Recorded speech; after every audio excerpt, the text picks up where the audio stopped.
Amira wondered for years after that incident. She no longer trusted her own eyes. The image of Banu kept returning, not just in crowds, but in mirrors, in puddles, in the flash of train windows as they passed. Sometimes he smiled, sometimes he wept, but always the same eyes. She stopped asking people questions.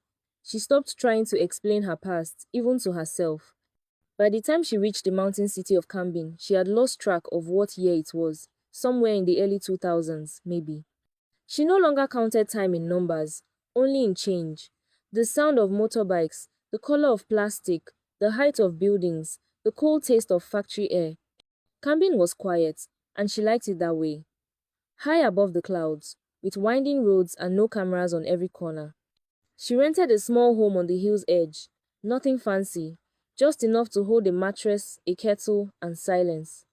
She stayed longer than usual.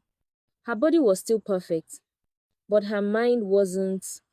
She began waking in the night, with tremors, not from age, but from memory. People long dead began visiting her dreams. Her mother, her children, her husband, Banu, whole villages she had passed through. Markets now buried under glass cities, forests that had become airports. The next morning, she made a choice.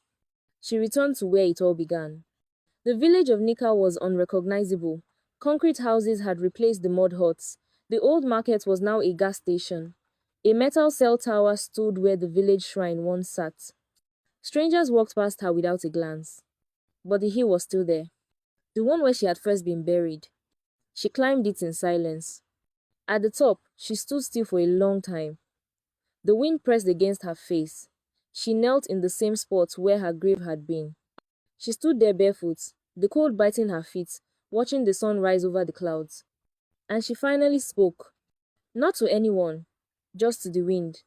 I don't want to live forever. Her voice cracked, her hands shook. Not from fear, but from surrender.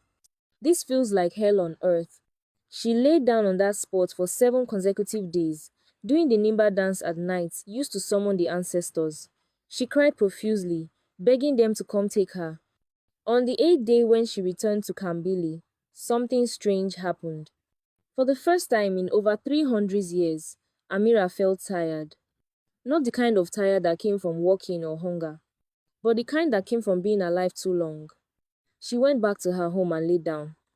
She was afraid of remaining like this forever. She looked at the only thing she had kept through all these years. A folded cloth wrapped around a small wooden necklace.